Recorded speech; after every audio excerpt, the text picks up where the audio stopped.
these diamond nightlight decorating kits. We use them here in our house, but I also stuck them up for fun gifts. It is a nightlight, so once you decorate it, it does light up. It is about 3 inches tall, so you have that.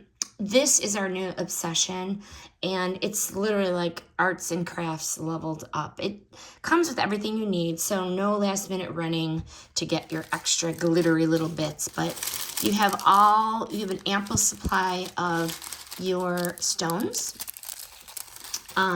You have all the gems, you have the glue, you have the tweezers to pick up and place if necessary. You have the gem pen, and then on the end it has this little end to help you smooth out the glue.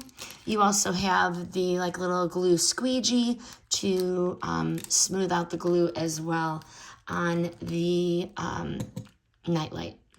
So really don't panic, because the instructions are very easy, and in no time at all you will come up with the cutest little nightlight that can turn any room into a mini fairyland.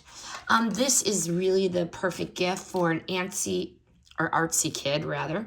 They could be antsy too.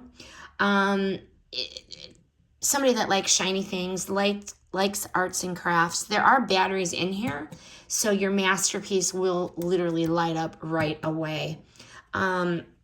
Whether you're buying for a birthday gift, Christmas coming up, or just because it's just a rainy day, this project is bound to bring a smile to your face. But just be warned, once you start, it's hard to stop, and it's very addicting, very cute, very fun. Highly recommend.